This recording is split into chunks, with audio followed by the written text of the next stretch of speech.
when I knew I wanted to walk for the Lord, it was when I got locked up for something I didn't do. Yeah, and I sat in a jail cell for almost a year. Like that, it came back because it was like a level. I think it was like a level. I think it was like a Class D felony. But it came to a point where after I had stayed there for a year, even if they would have convicted me, I probably wouldn't even. My time would have been served.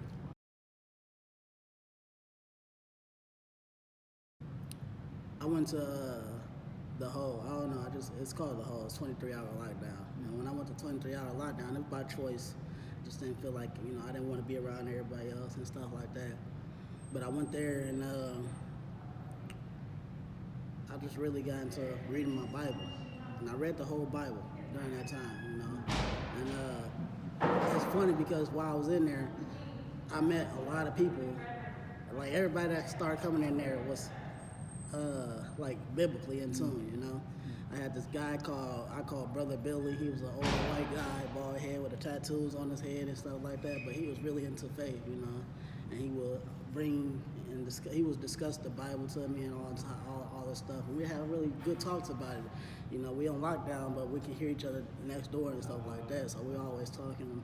Like, I felt like I was getting trained also in that moment, and throughout the experience. And then when they finally allowed me to go to trial and they didn't push it back no more, the verdict came back not guilty within like 5 minutes.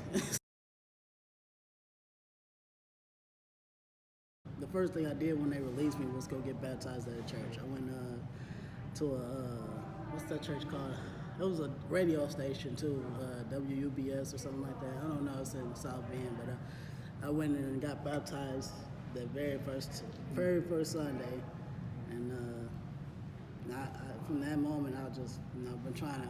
My faith has been increasing year by year, every year it's something, and everything is still a learning process with me. Being that I really don't have too many people in my circle in my life that I can depend on, I have to actually hit my head for me to learn most of the time. So. But every year it's been a learning process, and I'm grateful, honestly, even with the hiccups, even with the roughs, even with the situation I'm in currently, I'll always find some way to be grateful for it because I know in the end it's going to be for the better. One thing I like about Purposeful is it's faith-based, it's not all about work here. It's really a kind of a body of Christ here.